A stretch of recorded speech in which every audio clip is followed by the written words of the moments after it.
तो हो गया ना पूरा, लाइट वही तो है।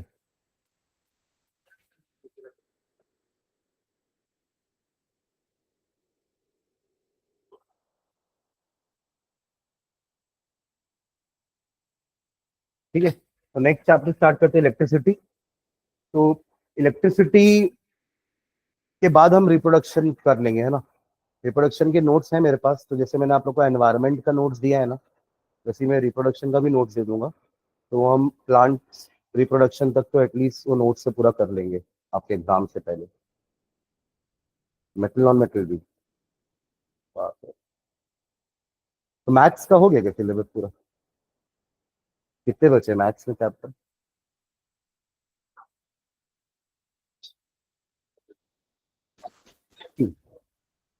ठीक है, चलो जितना हो पाएगा उतना करेंगे, चलिए। तो इलेक्ट्रिसिटी जब अपन पढ़ रहे हैं तो बेसिकली यहाँ पर एक वर्ड आता है हमारा चार्ज, है ना। स्टार्ट हम किससे करेंगे? चार्ज से, है ना। इसका एक सिंबल होता है, चार्ज को हम क्यू से डिनोट करते हैं। पर चार्ज होता क्या है, ये अपन क्लास 9 में भी चार्ज सुने हैं। कब सुनते थे? कि जब आप एक एटम में से एक इलेक्ट्रॉन रिमूव कर दो या एक एटम में इलेक्ट्रॉन ऐड कर दो, तो अकॉर्डिंगली एटम बन जाता था पॉजिटिवली चार्ज्ड। याद है वर्ड अपन सुने चार्ज पहले भी। और ऐसा होने पर आपका एटम बन जाता एक नेगेटिवली चार्ज्ड, और इनको हम क्या बोलते थे? आयंस। क्या बोलते थे? Ions, right. तो चार्ज बेसिकली ये इलेक्ट्रॉन के लॉस या गेन से ही क्रिएट होते हैं। अगर किसी बॉडी से इलेक्ट्रॉन निकला है तो वो पॉजिटिवली चार्ज बॉडी बन जाएगी, और किसी पे इलेक्ट्रॉन अगर गया है तो वो एक नेगेटिवली चार्ज बॉडी बन जाएगी। समझ रहे हैं मैं क्या बोल रहा हूँ?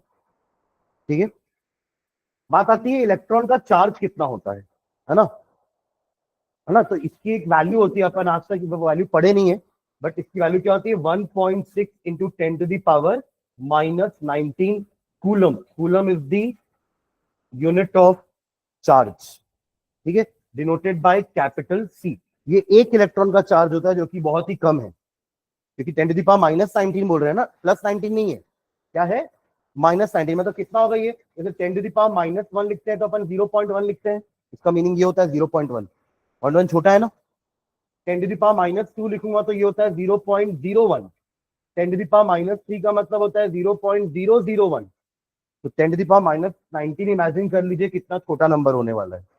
जैसे जैसे अपन नीचे आ रहे नंबर और छोटा होते जा रहा है, राइट। तो ये बहुत ही छोटा नंबर होता है, एक इलेक्ट्रॉन का चार्ज बहुत ही कम होता है, ठीक है। पर ऐसे अगर बहुत सारे इलेक्ट्रॉन्स हो जाएंगे तो सबके चार्जेस अपन ऐड कर सकते हैं।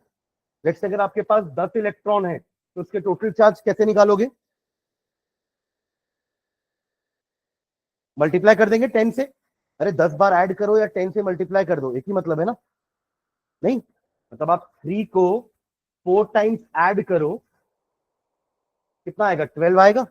वही अगर आप 3 into 4 कर दोगे तो भी तो 12 आएगा ना। तो अपन 10 बार ऐड नहीं करेंगे उसको, 10 से मल्टीप्लाई कर देंगे। तो टोटल चार्ज कितना हो जाएगा 10 इलेक्ट्रॉन का? 10 इंटू 1.6 इंटू 10⁻⁻19 कूलम। इसको मल्टीप्लाई करेंगे तो कितना आएगा? 1.6 को ऐसे ही रहने दो। पावर्स का पता है आपको? कोई पावर अगर जैसे ये दोनों का बेस सेम है तो पावर्स उसके क्या हो जाते हैं? मल्टीप्लीकेशन में तो ऐड हो जाते हैं। नहीं पढ़ा आपने मैथ्स में कि अगर कोई x⁻y है इंटू x⁻z है तो आप इसको x⁻y प्लस z लिख सकते हो ना। इन द सेम वे अगर x⁻y है और x⁻z डिवाइड में है तो आप इसको x⁻y माइनस z लिख सकते हो। ये हमारा मैथ्स का कंसेप्ट है पावर्स का। इंडिसेस पढ़ते थे ना आप लोग, कब अभी पढ़े कि 9th में पढ़े? 9th, है ना। तो ऐसा कर सकते हैं अपन। तो यहाँ पे क्या है? 10 कुछ नहीं तो 1 है, और 10⁻⁻19 है। कितना हो जाएगा ये? 1.6 इंटू 10⁻⁻18 कूलम। अरे 1 - 19 कितना होगा? -18 होगा, ठीक है। तो -18 कूलम, ये बड़ा है इससे, है ना। -19 बड़ा नहीं है, -18 बड़ा है। मैं क्लियर? 0.1 बड़ा है, 0.01 छोटा है, समझ रहे हैं। तो don't go on the powers, वो पावर्स माइनस में है, ये देखिए वो पावर्स किस में है?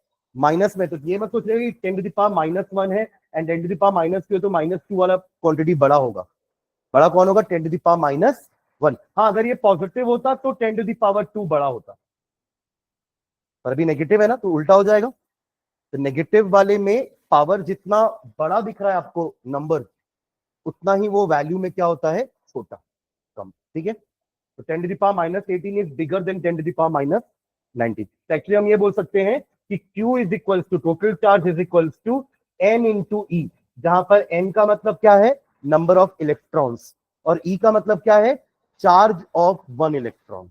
जैसे भी अपने 10 इलेक्ट्रॉन का चार्ज निकाला ना, कैसे निकाले? टोटल चार्ज मल्टीप्लाई करके। तो टोटल चार्ज Q मतलब क्या हो गया?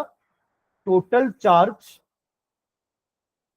Is equals to number of electrons into charge of 1 electron. ये फॉर्मूला है हमारा, जिसमें एक इलेक्ट्रॉन का चार्ज फिक्स है, ये 1.6 इंटू 10⁻⁻19 कूलम।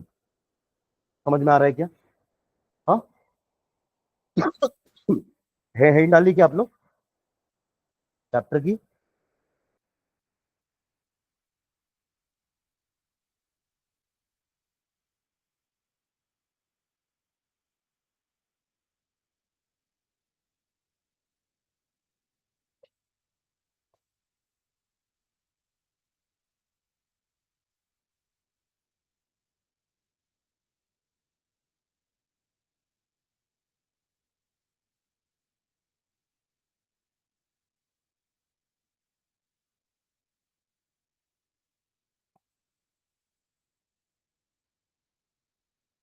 इसका भी पीडीएफ नोट्स है, पर वो बोर्ड वाला नोट्स है, टोटल 76 स्लाइड्स का, जिसमें बहुत सारे न्यूमेरिकल्स भी हैं, है ना। हम इलेक्ट्रिसिटी में न्यूमेरिकल भी हमारे आएंगे, अपार्ट फ्रॉम थ्योरी, इसमें न्यूमेरिकल भी है। ठीक है,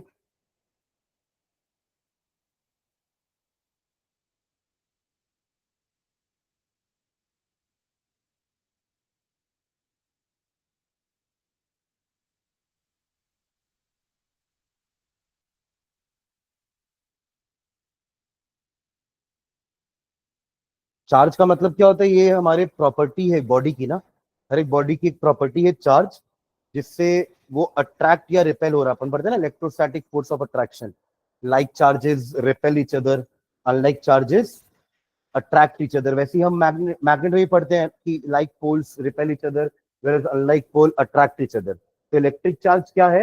it is a property associated with the object due to which they show electrical phenomena. समझ रहे हैं?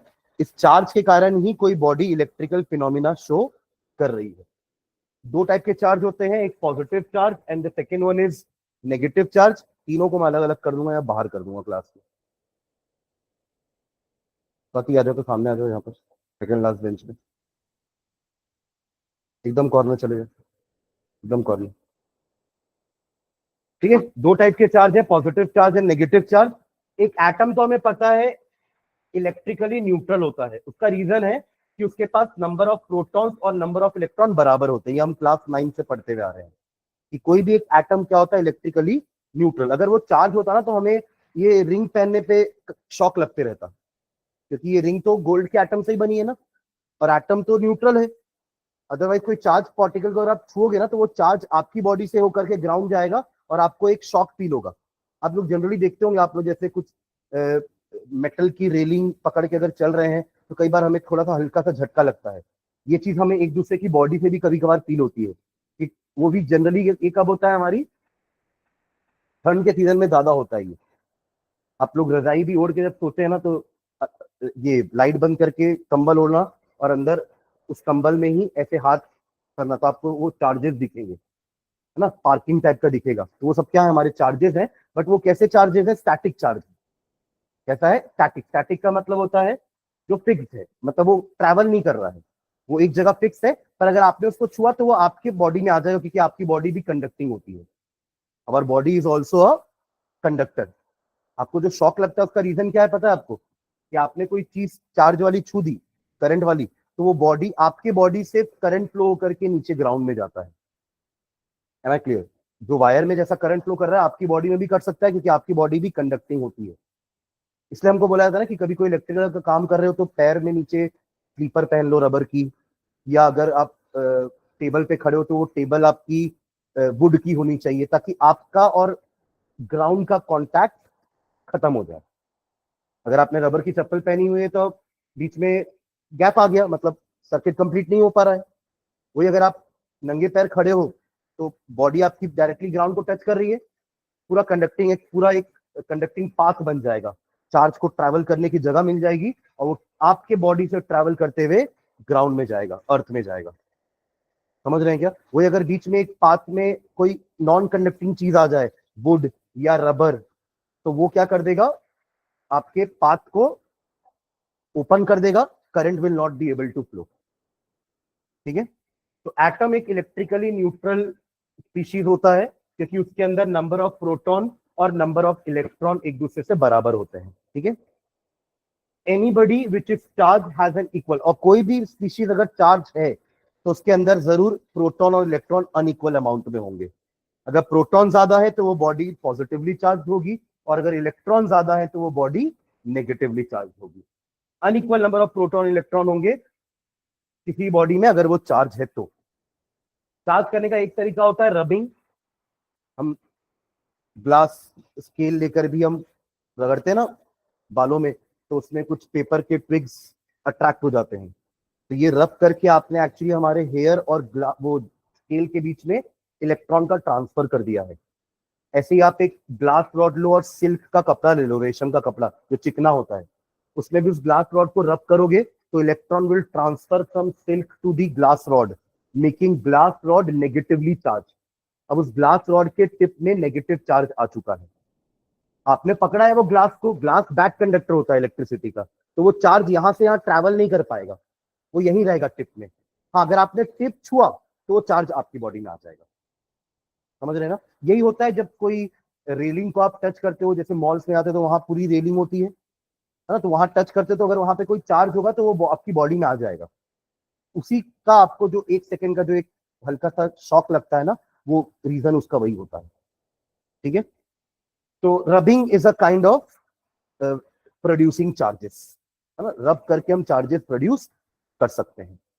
इफ वी रब अ ग्लास रॉड, एग्जांपल भी देख लो, इफ वी रब a glass rod with a silk cloth, जो मैंने आपको एग्जांपल दिया, the glass rod develop positive charge and the silk develop a negative charge. ठीक है, तो सिल्क से, सॉरी, ग्लास रॉड से इलेक्ट्रॉन सिल्क में गया, इसलिए ग्लास रॉड को मिला पॉजिटिव चार्ज, और सिल्क में इलेक्ट्रॉन आया है तो उसको क्या मिला, एक नेगेटिव चार्ज। ठीक है, कुछ प्रॉपर्टी देखते हैं चार्ज की। पहला पॉइंट क्लियर है, देखिए जल्दी एक बार रीड करो। पहला पॉइंट अभी हम डिस्कस किए थे, unlike charges attract each other whereas like charges repel each other। Positive positive एक दूसरे को क्या करेगा, रिपेल कर देगा, वही पॉजिटिव नेगेटिव एक दूसरे को क्या करेंगे, अट्रैक्ट करेंगे। पहला पॉइंट क्लियर है। सेकेंड है, net electric charge can neither be created not be destroyed, this means that electric charge is conserved. जैसे अपन एनर्जी का कंजर्वेशन लॉ पढ़े हैं, मास का कंजर्वेशन लॉ पढ़े हैं, मोमेंटम का कंजर्वेशन लॉ पढ़े हैं, ये पढ़े हो ना 9th 10th में, कि energy can neither be created nor be destroyed, atom can neither be created nor be destroyed, है ना। हाँ, वही एटम, मास, मैटर, तीनों एक ही चीज है, उसी को बोलते हैं law of conservation of matter. आप उसकी जगह मैटर वर्ड यूज करो, एटम यूज करो या मास, एक ही मतलब होता है, क्योंकि मैटर एटम से बना है और हर एटम का मास होता है। We can use any of the three words in law of conservation of matter, mass या atom। ठीक है, वैसे ही चार्ज भी कंजर्व रहते हैं। जैसे भी आप ये वाले एग्जांपल में देखना, ग्लास रॉड से इलेक्ट्रॉन निकल के सिल्क में गया है, एक वहां से निकला, एक इधर आया, ओवरऑल दोनों सिस्टम में चार्ज बराबर है, बस ट्रांसफर हुआ इलेक्ट्रॉन का वन बॉडी टू अनदर। अगर आप दोनों बॉडी का चार्ज एक साथ देखोगे तो चार्ज इज कंजर्व। हम जैसे मोमेंटम भी एक सिस्टम का देखते थे कि एक बॉडी ने आकर के दूसरे बॉडी को हिट किया, उसके कारण दूसरे बॉडी की स्पीड बढ़ी और इसकी कम हुई, बट ओवरऑल दोनों का मोमेंटम जितना पहले था अभी भी उतना ही है। आप ये समझ लीजिए कि इसने अपना मोमेंटम इस बॉडी पे ट्रांसफर कर दिया है। इन द सेम वे एक बॉडी ने अपना चार्ज दूसरे बॉडी में ट्रांसफर किया, बट ओवरऑल दोनों सिस्टम का चार्ज मिलाएंगे तो वो क्या होगा, हमेशा कंजर्व रहेगा। ऐसा नहीं कि यहां से एक इलेक्ट्रॉन लूज किया तो यहां 2 इलेक्ट्रॉन गेन हो गए, ऐसा नहीं होगा। if one body has lost 1 electron, another body in contact with it has gained 1 electron only। इसी को बोल रहे हैं कि चार्ज कैसा रहेगा, हमेशा कंजर्व। ठीक है, एंड थर्ड प्रॉपर्टी देखेंगे, electric charges are quantised in multiples of e. अभी जैसे अपन ने 10 इलेक्ट्रॉन का चार्ज कैसे निकाला था, 10 इंटू ई, यानी कि 1.6 इंटू 10⁻⁻19 कूलम। वही अगर आपके पास 25 इलेक्ट्रॉन्स हैं तो 25 इलेक्ट्रॉन का चार्ज कितना हो जाएगा, 25 इंटू यानी कि 25 इंटू 10⁻⁻19 कूलम। तो हर बार चार्ज क्या रहता है, क्वांटाइज रहता है। किसके मल्टीपल में, क्वांटाइज का मतलब है मल्टीपल, एक के मल्टीपल में। किसके मल्टीपल में है, ई के मल्टीपल में। अगर आपके पास 5 इलेक्ट्रॉन है तो आप 5 इंटू चार्ज ऑफ 1 इलेक्ट्रॉन कर दो, वही ई होता है, जिसकी वैल्यू क्या है 1.6 इंटू 10⁻⁻19 कूलम। ये मैंने अभी फॉर्मूला बताया था, Q is equal to N into e, जहां पे Q क्या होता है, नेट चार्ज। आप टोटल चार्ज भी बोल सकते हो, नेट चार्ज का मतलब क्या है, टोटल चार्ज, ठीक है। एंड नंबर ऑफ इलेक्ट्रॉन्स हो गया आपका n, एंड E हो जाएगा चार्ज ऑन 1 इलेक्ट्रॉन, ठीक है। यहां से एक क्वेश्चन बनता है, कूलम तो समझ गए ना, यूनिट इज कूलम, चार्ज का यूनिट क्या होता है, कूलम। यहां से क्वेश्चन बनता है कि एक कूलम में कितने इलेक्ट्रॉन होंगे, एक कूलम में कितने इलेक्ट्रॉन होंगे। क्वेश्चन समझे मेरा आप बोल रहे हो ना कि एक इलेक्ट्रॉन का चार्ज 1.6 इंटू 10⁻⁻19 कूलम है, करेक्ट, जो कि बहुत छोटा है, मैंने बताया ना ये नंबर बहुत ही छोटा है। तो ऐसे आप कितने इलेक्ट्रॉन ऐड करते जाओगे अपने पास कि टोटल चार्ज 1 कूलम हो जाए। मेरा क्वेश्चन समझे आप, अरे हाँ है ना। अगर आप सोचो कि मैं ये बोल रहा हूं कि ये पेन 5 ग्राम का है ना, ऐसे कितने पेन में ऐड करते जाऊं एक जगह पर कि इसका टोटल वजन इन पेन का 1 किलो हो जाए।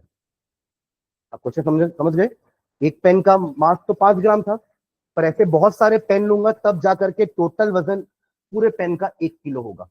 बस वही चीज इसमें पूछ रहे हैं अपन कि एक इलेक्ट्रॉन का चार्ज 1.6 इंटू 10⁻⁻19 कूलम है। तो ऐसा अगर आप कितने इलेक्ट्रॉन एक एक साथ ऐड करते चलोगे कि टोटल सबका चार्ज जब ऐड किया जाए तो कितना हो जाए 1 कूलम, सिर्फ 1 कूलम बोल रहे हैं। क्वेश्चन समझ में आ गया। तो अपन उसको देखो ऐसे सॉल्व कर सकते हैं कि 1.6 इंटू 10⁻⁻19 कूलम मतलब 1 इलेक्ट्रॉन होता है, यस और नो। ये समझे जो मैं लाइन बोला, 1.6 इंटू 10⁻⁻19 कूलम का मतलब 1 इलेक्ट्रॉन होता है। तो 1 कूलम का मतलब कितने इलेक्ट्रॉन होंगे, तो इसको पूरे को नीचे ले आना, डिवाइड कर देना। तो 1 अपॉन, ये नंबर को नीचे लेके आ रहा हूं, 1.6 इंटू 10⁻⁻19 इलेक्ट्रॉन्स, करेक्ट। अब इसको सॉल्व करना पड़ेगा, तो 10⁻⁻19 को ऊपर लेके चले जाओ तो क्या हो जाएगा 10⁻+19, -19 नीचे है ना, ऊपर जाके क्या हो जाएगा +19, 1 अपॉन 1.6 बचेगा, 10⁻+19 ऊपर, इतने इलेक्ट्रॉन। इसको सॉल्व करना लास्ट स्टेप। तो ऊपर नीचे 10 से मल्टीप्लाई कर दूं, नीचे 16 हो जाएगा, तो ऊपर हो जाएगा 10/16 इंटू 10⁻19। ये कैंसिल करते हैं 5 टाइम्स में, ये कैंसिल करते हैं 8 टाइम्स में, कितना हो जाएगा 0.68 48, 6 टाइम्स में जाएगा। फिर क्या आएगा, कितना रिमाइंडर बचा, करके मत देखो, हवा में करके बताओ। 50 था ना, 48 आया, 2 रिमाइंडर बचा, फिर एक पॉइंट लगा के 0 ले आओ, 20 हो गया, 8 2 सा 16, 20 था 16 रिमाइंडर 4, एक 0 और ले आओ 40, 8 5 सा 40 इंटू 10⁻19। एक पॉइंट मैं आगे लेके आ रहा हूं, 6.25 इंटू 10⁻10, इससे उधार लिया, 10 मल्टीप्लाई करोगे तब तो पॉइंट आगे लेके आ पाओगे ना।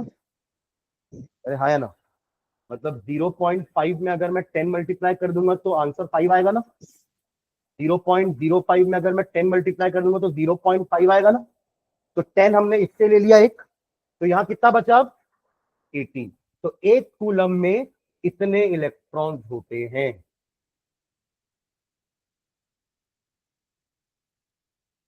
किसका, 2 कूलम। हाँ तो मल्टीप्लाई करेंगे अब तो, जब एक इलेक्ट्रॉन का चार्ज 1.6 इंटू 10⁻⁻19 कूलम है, 2 के लिए आप 2 मल्टीप्लाई कर रहे हो ना, तो ये चार्ज आया। अब एक कूलम में इतने इलेक्ट्रॉन है तो 2 कूलम में कितने इलेक्ट्रॉन हो जाएंगे, आप इसी को 2 से मल्टीप्लाई कर देना, तो दैट विल बी कितना 13.5। Sorry 12.5, sorry 12.5 into 10⁻18 electrons. इसी को तो 2 से मल्टीप्लाई करोगे तो कितना आएगा? 12.5 ही आएगा। अरे हाँ है ना, ठीक है।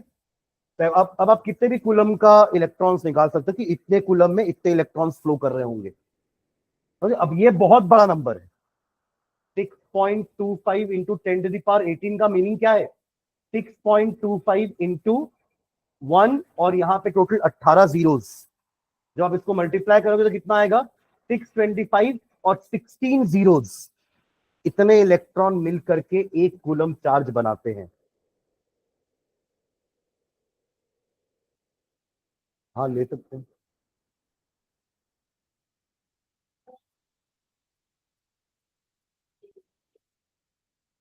कहाँ लिखा है? हाँ अभी तो वही बोल रहे, बाद में बात करें। आए हैं क्या बात करने?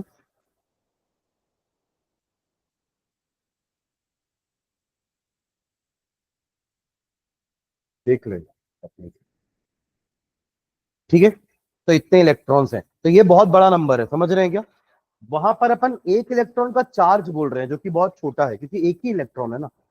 बट ऐसे अगर बहुत सारे इलेक्ट्रॉन, इतने सारे इलेक्ट्रॉन्स अगर मिल जाएं तो ये एक कूलम चार्ज बना देंगे। पर वो एक कूलम भी बहुत बड़ा नहीं है ना। हमारे वायर्स में जो करंट फ्लो करते हैं वो इससे ज्यादा करंट उनको चार्ज चाहिए होता है वो करंट को फ्लो कराने के लिए। समझ गए क्या? तो ये तो बस एक क्वेश्चन है कि how many electrons are there in 1 coulomb of charge. ठीक है, चलो एक और property, charge is a scalar quantity, क्योंकि उसकी बस वैल्यू होती है, कोई डायरेक्शन नहीं होता कि इस तरफ चार्ज लग रहा है या इस तरफ लग रहा है। ठीक है, तो charge is a scalar quantity. दूसरा एक और कौन सा होता था? वेक्टर क्वांटिटी, है ना, जिसके लिए मैग्नीट्यूड और डायरेक्शन हम दोनों मेंशन करते थे, उसको क्या बोलते थे अपन? Vector quantity. और जिसके लिए सिर्फ हम मैग्नीट्यूड बताते हैं, वैल्यू बताते हैं विथ यूनिट, उनको हम क्या बोलते हैं? Scalar quantity. ऐसा unit is coulomb, other unit can be millicoulomb. अगर आपको छोटे चार्जेस को डिनोट करना है तो मिली मतलब क्या होता है? 10⁻⁻3। माइक्रो और उससे छोटा 10⁻⁻6। ठीक है, तो ये हमारे और अलग यूनिट हो सकते हैं कूलम के ही, मतलब चार्ज के ही। ठीक है, फिर ये जो मैंने आपको बताया अभी कि 1 इलेक्ट्रॉन मतलब कितना कूलम होता है, तो अगर एक कूलम में मुझे निकालना है तो देखो हमने वही फॉर्मूला तो लगाया है आपको, मैंने आपको ऐसे समझाया। पर अगर आप फॉर्मूले से देखोगे तो फॉर्मूला क्या होता है हमारा? Q is equals to N into e, जहां पे Q क्या है? टोटल चार्ज, N क्या है? टोटल नंबर ऑफ इलेक्ट्रॉन, और E तो फिक्स है 1.6 इंटू 10⁻⁻19 कूलम। तो आपको अभी क्या निकालना था? एक कूलम में कितने इलेक्ट्रॉन्स होंगे, तो आपको N तो निकालना था। समझे क्या? तो N निकालने के लिए क्या करोगे?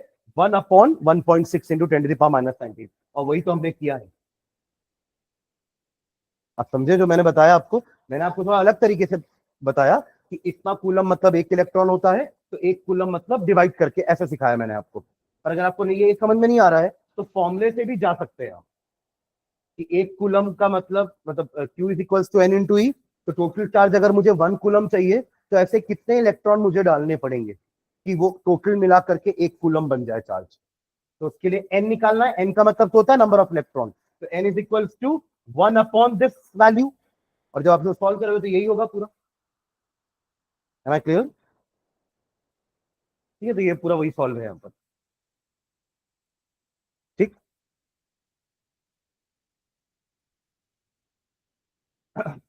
सब्सटेंसेस हमारे 4 टाइप के होते हैं, है ना, on the basis of electrical conductivity. Electrical conductivity मतलब whether a particular substance can conduct electricity, can not conduct electricity, can conduct but in a small amount, and can conduct but in a very large amount. तो 4 type के substance हो गए। एक जो conduct करेंगे, एक जो नहीं करेंगे, एक जो करेंगे पर कम क्वांटिटी में, और एक जो करेंगे पर बहुत ज्यादा क्वांटिटी में। अकॉर्डिंगली 4 टाइप के सब्सटेंस क्या क्या हो गए? Conductor, insulator, semiconductor and super conductors. अभी तक आप लोग सिर्फ कंडक्टर और इंसुलेटर पढ़ते थे, है ना, कि the one which allow the light, sorry which allow the electricity या current to pass through them are called as conductor, और जो नहीं पास करने देंगे वो इंसुलेटर्स। अब हम थर्ड और फोर्थ दो और पढ़ेंगे, ऐसे जो पास तो करने देंगे बट कम क्वांटिटी में। जैसे हमारे फोन्स में सेमीकंडक्टर्स होते हैं ना, सिलिकॉन जर्मेनियम सेमीकंडक्टर्स होते हैं, जिनसे हमारे चिप्स बने हुए होते हैं, आईसीज। हमारे फोन में इलेक्ट्रॉनिक के जितने भी सामान है उन सब में क्या यूज होता है? चिप्स, आईसीज, है ना। तो वो सब किसके बने होते हैं? सेमीकंडक्टर के। क्योंकि हमारे इलेक्ट्रॉनिक डिवाइसेस में उतना करंट की जरूरत नहीं पड़ती, वो कम करंट में भी चल जाता है। Am I clear? ठीक है। बट वही अगर हमें अपने घरों में करंट फ्लो करवाना है तो वहां पे अपन कॉपर वायर यूज करते हैं, क्योंकि कॉपर एक अच्छा कंडक्टर है। ये दोनों क्या है? सेमी कंडक्टर्स है। कंडक्टर तो है बट कम करंट फ्लो कराते हैं, तो उनकी जहां जरूरत है हम वहां यूज करें इलेक्ट्रॉनिक्स में। बट इलेक्ट्रिकल में हम कहा क्या यूज करते हैं? कॉपर वायर्स, नॉट सिलिकॉन या जर्मेनियम के वायर्स। समझ रहे हैं क्या? तो substances are broadly classified into 4 type. Insulators वो हो गए which do not conduct electricity, वो इलेक्ट्रिसिटी कंडक्ट करेंगे ही नहीं। जैसे भी अपन एग्जांपल बोल रहे थे ना, रबर, वुड, ग्लास, ये तीनों ही हमारे क्या है? एक तरह के insulator. Even air is also an insulator. Pure water होगा तो वो भी क्या होता है? Insulator. Pure water is also an insulator. तभी तो अपन उसमें एसिड डालते थे ताकि वो इलेक्ट्रिसिटी कंडक्ट करना चालू कर दे। ठीक है। तो rubber, plastic, wood and glass etcetera are insulator. Semiconductors क्या हो जाएंगे? जो कंडक्ट करेंगे but in a small quantity. तो this material conduct electricity to a certain extent, to a small extent. This is because a small number of free electrons या free charges are available for conduction of electricity. कभी भी हमें electricity conduction चाहिए या हम चाहते हैं कि किसी वायर में करंट फ्लो करे, तो वहां पे क्या होने चाहिए? फ्री चार्जेस होने चाहिए। वो फ्री चार्जेस ही है जो फ्लो करेंगे। देखो जैसे एटम के अंदर इलेक्ट्रॉन कैसा रहता है? न्यूक्लियस से अट्रैक्टेड रहता है ना। आपने पढ़ा है स्ट्रक्चर ऑफ एटम? बीच में न्यूक्लियस है, चारों तरफ क्या है? ऑर्बिट्स है, जिसमें इलेक्ट्रॉन क्या कर रहे हैं? रिवॉल्व कर रहे हैं। बट ये सब रिवॉल्व क्यों कर रहे हैं? क्योंकि न्यूक्लियस उनको पकड़ के रखा है। एक फोर्स ऑफ अट्रैक्शन से न्यूक्लियस ने क्या किया? उनको पकड़ के रखा है। आप अगर उनको एनर्जी दोगे एटम को, तो हो सकता है इलेक्ट्रॉन उस न्यूक्लियस की पकड़ से बाहर आ जाए और फ्री हो जाए। आप समझ रहे हो मैं क्या बोल रहा हूं? फ्री इलेक्ट्रॉन्स के कारण ही करंट फ्लो करता है ना। जब तक एक एटम में आपने बाहर से एनर्जी नहीं दी है, तब तक उसके इलेक्ट्रॉन निकल के बाहर नहीं आएंगे। तभी तो हमको बोल रहे हैं ना कि एटम इज इलेक्ट्रिकली न्यूट्रल। मतलब सोचिए मेरे पास अगर एक कॉपर वायर है ना, तो कॉपर वायर के अंदर बहुत सारे इलेक्ट्रॉन होते हैं, फ्री इलेक्ट्रॉन्स, बट वो अभी मूव नहीं कर रहे हैं। पर जैसे ही आपने इस कॉपर वायर को एक बैटरी सोर्स से या सेल से कनेक्ट कर दिया, जिसका ये क्या होता है? पॉजिटिव टर्मिनल, और ये क्या होता है? नेगेटिव। ये पता है आपको? ऐसे डिनोट करते हैं सेल को हम। तो ये सारे इलेक्ट्रॉन एक तरफ अब डायरेक्शन में भागना स्टार्ट कर देंगे। तो ये फ्री थे तभी तो भाग पाए ना। रबर, ग्लास, इन सब में ये फ्री इलेक्ट्रॉन्स एब्सेंट होते हैं। तभी आप इनको अगर एक बैटरी सोर्स से कनेक्ट भी कर दोगे तो इलेक्ट्रॉन फ्लो नहीं हो पाएगा। पर कॉपर में इलेक्ट्रॉन्स रहते हैं फ्री। मतलब अगर ये कॉपर वायर है, थोड़ा मोटा बना के दिखाना, कॉपर वायर, अगर ये कॉपर वायर है तो उसके अंदर इलेक्ट्रॉन्स फ्रीली घूमते हैं, बट रैंडम डायरेक्शन में। पर जैसे ही आपने इस कॉपर वायर को एक सोर्स से कनेक्ट कर दिया, तो अब उसको दिख रहा नहीं यहाँ पॉजिटिव है, तो negative charge will attract towards positive. तो सारे के सारे इलेक्ट्रॉन अब एक ही डायरेक्शन में फ्लो होना चालू कर देंगे। ये होता है कंडक्टर में, सेमीकंडक्टर में भी होता है। पर सेमीकंडक्टर में इन चार्जेस का क्वांटिटी कितना है? स्मॉल है। पर हमारे कंडक्टर में इन चार्जेस का क्वांटिटी कितना है? Billions and billions. Super conductor में तो और ज्यादा होगा। समझ रहे हैं ना? तो कंडक्टर्स जो हम डे टू डे लाइफ में यूज करते हैं, दे आर कंडक्टर्स। इलेक्ट्रॉनिक्स में यूज करते हैं semiconductors. So these materials conduct electricity या conduct current freely. This is because these materials contain billions and billions of electrons, free charges. ठीक है। Example metals हो गए हमारे सारे। हम पढ़ते हैं ना मेटल की प्रॉपर्टी कि metals are good conductors of heat and electricity. तो metals are good conductors. Molten salt, हमारे जितने भी सॉल्ट है, अगर आप उसको पिघला दोगे तो उनके पास आयंस हैं। क्या है? अभी अपन देखे ना एसिड बेस, कि acid and bases are good conductors, but वो तभी होते हैं जब उनको पानी में लिया जाता है। देखिए पानी में जाने के बाद ही आयंस निकले हैं बाहर और फ्री हुए हैं। तो ये free ions will help in the conduction of electricity. मतलब कोई ना कोई फ्री चीज चाहिए, या तो इलेक्ट्रॉन फ्रीली अवेलेबल हो या तो आयंस फ्रीली अवेलेबल हो, then only electrical conduction is possible.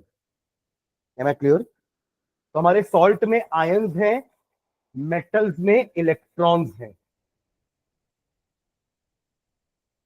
Electrolytic solution वही होगा हमारे acid and base, acid base and salt. ठीक है. सुपर कंडक्टर्स क्या होते हैं? These material conduct electricity so freely that there is absolutely no obstruction to the flow of free charges. बहुत ज्यादा फ्री चार्जेस है, कोई ऑब्स्ट्रक्शन नहीं है, जबकि इनमें थोड़ा बहुत ऑब्स्ट्रक्शन होता है, जिसको अपन इलेक्ट्रिकल लैंग्वेज में कहते हैं रेजिस्टेंस. ये वर्ड सुना आपने, है ना? कुछ ना कुछ रेजिस्टेंस होता है हमारे कॉपर वायर में, बट ये सुपर कंडक्टर्स ऐसे होते हैं जिनके पास कोई रेजिस्टेंस नहीं है. हमारी बॉडी में भी रेजिस्टेंस होता है. रेजिस्टेंस क्या एक प्रॉपर्टी है, to resist, to oppose the flow of current. अगर कोई पाथ में करंट फ्लो कर रहा है तो वो पाथ उस करंट को अपोज करता है कि मत फ्लो हो, पर वो तब भी फ्लो होता है. पर अगर रेजिस्टेंस इतना ज्यादा हाई हो जाए तो वो ऑब्जेक्ट क्या बन जाता है? इंसुलेटर. तो आप ये समझिए कि इंसुलेटर के पास इनफाइनाइट रेजिस्टेंस है, तो ये चार्ज को फ्लो होने देगा ही नहीं. इसके पास रेजिस्टेंस थोड़ा ज्यादा है, इसके पास कम है, इसके पास है ही नहीं रेजिस्टेंस. ये फ्रीली विदाउट एनी ऑब्स्ट्रक्शन, तो मतलब सबसे ज्यादा करंट किसमें फ्लो करेगा? इसमें, जो रेजिस्टेंस कम दे रहा है. जाहिर सी बात, अगर दो रास्ते हैं, एक में बहुत सारे स्पीड ब्रेकर्स हैं और एक एकदम हाईवे टाइप का है, तो आप क्या रास्ता पकड़ोगे? हाईवे पकड़ोगे, क्योंकि वहां पे आपको बार बार रुक करके स्पीड ब्रेकर से गाड़ी को निकालना नहीं है. यहाँ आप बार बार गाड़ी में ब्रेक लगा के स्पीड ब्रेकर क्रॉस करोगे, तो ये रेजिस्टेंसेस होगा यहाँ पर, समझ रहे हैं? और यहाँ पे रेजिस्टेंसेस हैं बट कम है. ऐसा नहीं कि हाईवे में आप आंख बंद करके गाड़ी चलाते रहोगे, वहां पे भी भाई बीच बीच में आपके सिग्नल्स बने हुए हैं, तो वहां पे आपको गाड़ी रोकनी भी है. तो वहां पे रेजिस्टेंस है बट कम है, यहाँ पे रेजिस्टेंस बहुत ज्यादा है. तो लोग कहाँ जाना पसंद कर रहे हैं? जहां पे रेजिस्टेंस कम है, ना कि वहां जहां पे रेजिस्टेंस ज्यादा है. तो ऐसे ही हमारा करंट भी होता है. ऐसे ही हमारा क्या होता है? अगर उसको दो पाथ दिख रहे हैं जहां उसको फ्लो होना है, जिसमें एक पाथ में रेजिस्टेंस ज्यादा है, दूसरे पाथ में रेजिस्टेंस कम है, तो वो कौन सा पाथ चूज करेगा? जहां पे रेजिस्टेंस कम है. तो रेजिस्टेंस का मतलब, आप लोग फिजिक्स में भी रेजिस्टेंस पढ़ते थे इनर्शिया नाम से. इनर्शिया याद है आपको? इनर्शिया का भी तो डेफिनेशन यही था, इट इज द ऑपोजिशन. पर वहां पे अपन रेस्ट मोशन बोलते थे कि कोई भी बॉडी रेस्ट में है तो वो रेस्ट में रहना चाहेगी, मोशन में नहीं आएगी. कोई बॉडी मोशन में तो वो मोशन में रहना चाहेगी, रेस्ट में नहीं आएगी. And inertia of direction. तो इनर्शिया भी एक तरह का क्या होता है? रेजिस्टेंस. बट वो रेजिस्टेंस था फॉर मोशन एंड रेस्ट, और यहाँ पे रेजिस्टेंस किसके लिए है? For the flow of electrons, charges. ठीक है. तो ये हमारे चार टाइप के मटेरियल हो गए. ठीक है. तो आज चलो यही एंड करते हैं. नेक्स्ट क्लास में अपन नेक्स्ट क्वांटिटी चालू करेंगे, इलेक्ट्रिक पोटेंशियल. ये मैं नोट शेयर करूंगा इलेक्ट्रिसिटी का, यहाँ तक के लिख लीजिएगा, है ना, सुपर कंडक्टर तक. स्लाइड नंबर 1, ये चार चार स्लाइड है, ये तो हट जाएगी, है ना. 4-5 स्लाइड है, 5 स्लाइड है, इसको लिख लीजिएगा. हेडिंग इलेक्ट्रिसिटी डाल दिए हैं. चालू यहीं से करेंगे, इलेक्ट्रिक चार्ज से. इलेक्ट्रिक चार्ज क्या होता है. ठीक है. चलिए, थैंक यू.